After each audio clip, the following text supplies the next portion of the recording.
Good afternoon, trust you're well. In the big disc frame is a few interesting stories down this little part of the town in Dis. I always remember this tree. There was times, some days I didn't feel like being boxed in the classroom at school, and I could write like my mother. In those days you could write yourself notes, and I'd disappear over the lakes sometimes, and then I'd go and sit about a tree, and it used to be quite interesting. You'd sit about watching the world go by in the trains, and people would come down, with other people. Not that I wanted to be privy to their conversation, but often you could hear some of the things they were talking about. It's quite amusing. And then you used to get a lot of other people to come down here that I think they were talking to God, but more likely just talking to himself, and so that used to be quite interesting.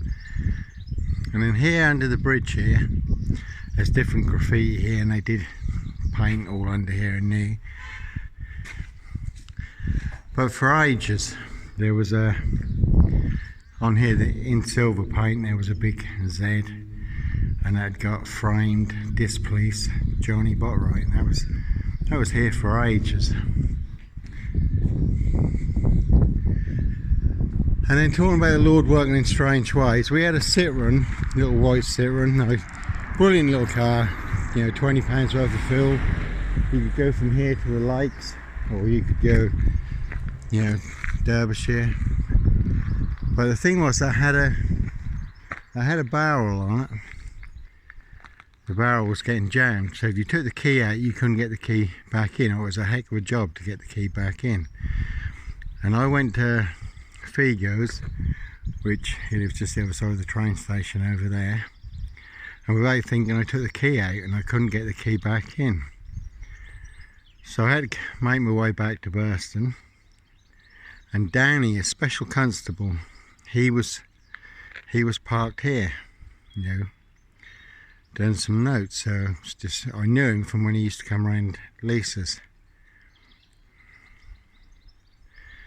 And again, though people, all the allegations with myself and Lisa, never was an affair there. But Danny was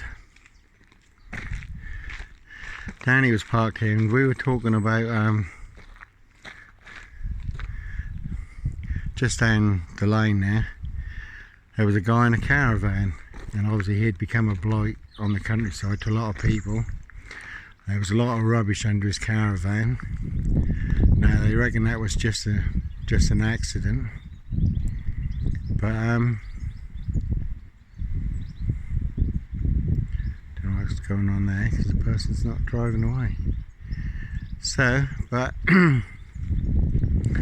and whether someone just set the fire to the rubbish under the caravan, but he went up in flames. Obviously they just passed it off as an accident, but whether it was an accident. So, I was sitting here talking to Danny about that, as a special constable, and I said to him, how come you parked here, Danny? He said, wherever I park in the centre of Dis, he said, everyone keeps coming up to me, so I can't get on with the notes I'm doing. I say, what, you mean like me? Okay, I'll let you get on. And with that, he pulled out his notebook. Now in my mind, I always thought a police notebook, the ones I'd seen, were like hardback, little black books, hardback. But he pulled this notebook out, and he'd written a couple of paragraphs. And when I saw it, I thought, how strange is that? Because some of the death threats, full of monster black lies, that had been put through my door. I had 27 written death threats, not counting all the scrawled ones from Perry Green. But I thought, some of those notes, that was police notebook paper. So obviously some of Bunton's posse trying to, a bit like phone booth. Obviously I was getting death threats from all the phone booths and false allegations from all the phone boxes around Dis. But in the film Phone Booth, he's stuck in a phone booth with an assassin. on him, and then he's got to make this confession, and if he won't confess then he'll take a hit. So, and I thought, yeah, that's them putting notes from my door. Was it them, you know, also making the calls, or some of the calls from the phone boxes, just to try and turn the pressure up on me? And like I say, when we marked up this, you know, with 18 black Zs, all those behind, you know, the big hate campaign and loosening wheel nuts, cutting brake pipes, etc. Now, I was taken to this police station under arrest for a bit of graffiti, but I had this folder with me with these 27 written death threats, and they had been, obviously it's been seen by Rowland's solicitors. Mr. Rowlands had said I had a good case of character assassination. Again, not about money, wasn't suing anybody, but just to clear my name, £21,000. So yeah, I won an option, so we had sprayed up the town. And as I say, there used to be a big silver set under there, framed Johnny Botwright, you know, framed this police, and then Johnny Botwright underneath it. But though under arrest, as I was denied a phone call, solicitor of my choice told no duty solicitor was available, and then I was disappeared to maximum security, and the folder was also disappeared. So I thought, no wonder they didn't want me to have a solicitor, because any solicitor who had been, you know, worth his,